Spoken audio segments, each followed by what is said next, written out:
I have a good group of players here that I'm really excited to kind of look at and take a look. If I was a team, like I would be just calling and being like, hey, are we sure these guys aren't available?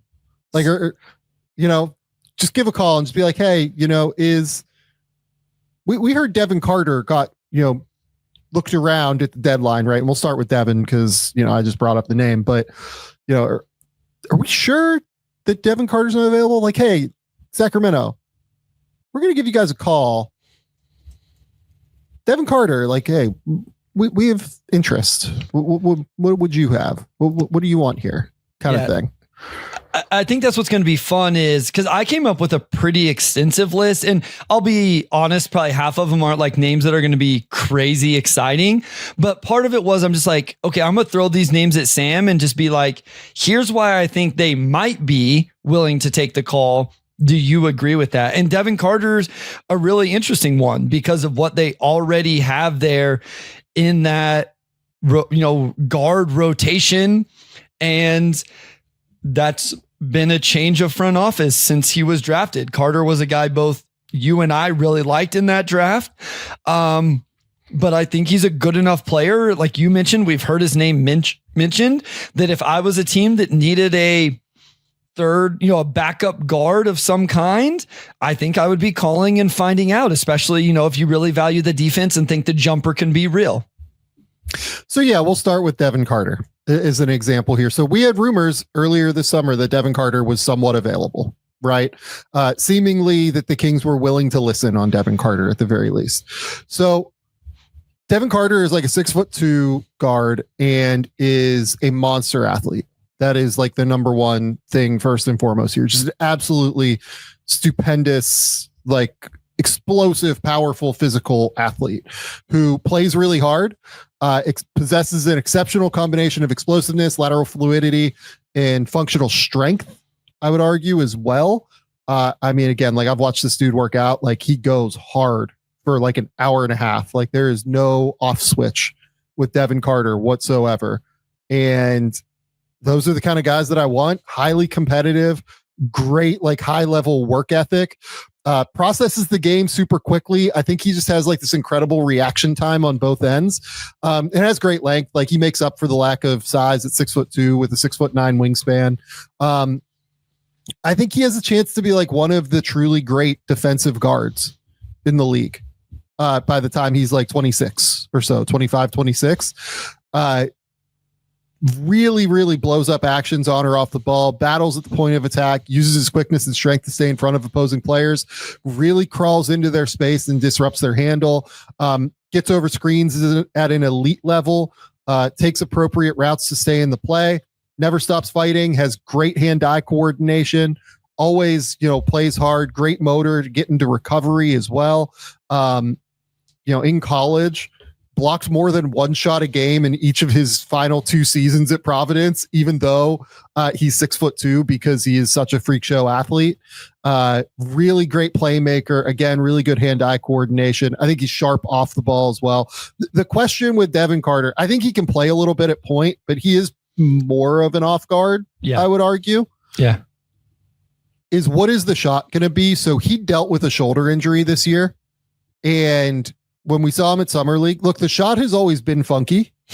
It's always been kind of weird. And in college, the final season, it really fell. He made, 38% on like 7 or 8 attempts per game. And he was getting them up from deep. But I didn't like where the shot was at Summer League, to be honest with you. That's why I didn't put him in the 2024 redraft I did. I had him at 21. But a guy that like I still think of as a first round pick and a guy that I would really like in my organization because I completely buy the competitiveness and the aggression and the toughness and the physicality.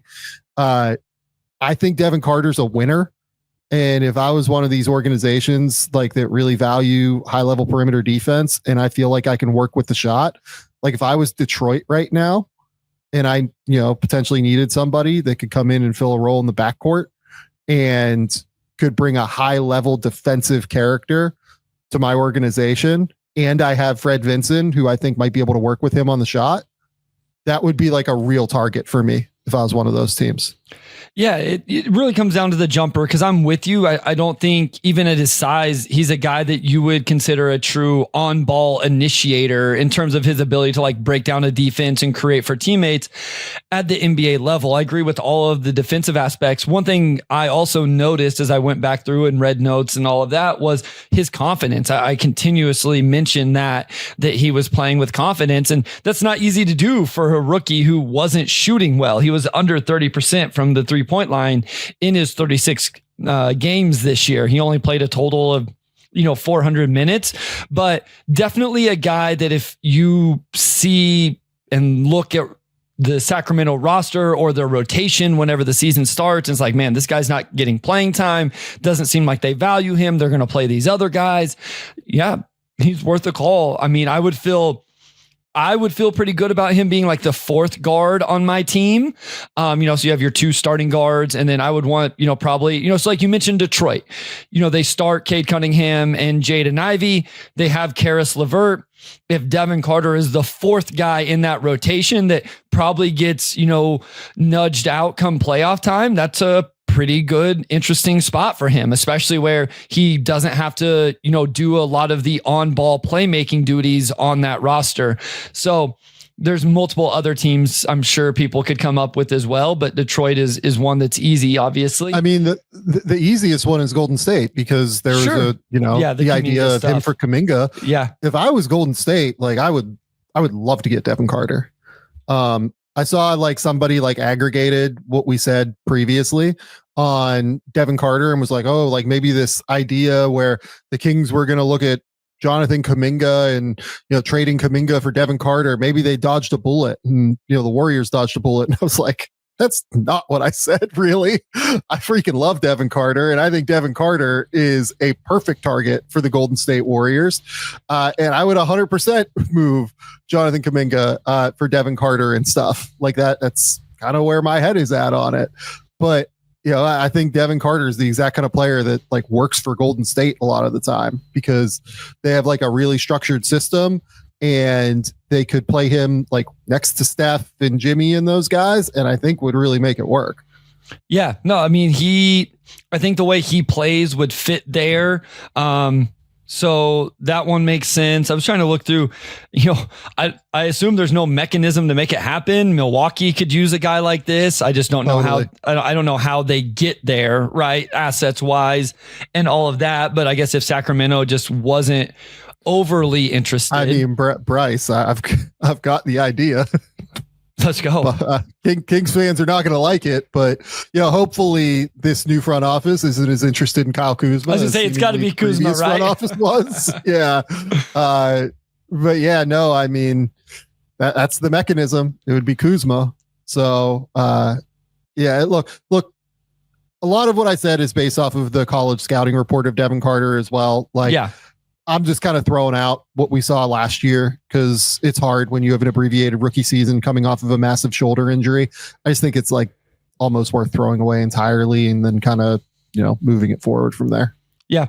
No, I think he's a good player. This is a really good name, especially when we're talking, second draft guys. And I guess for anybody who doesn't, I assume most listeners of this, watchers of this know when we say second draft, we're talking about guys who, are in general are still on their rookie deals and, a team goes out and trades for them while still on their rookie deal before they hit restricted free agency, unrestricted free agency, whatever. So.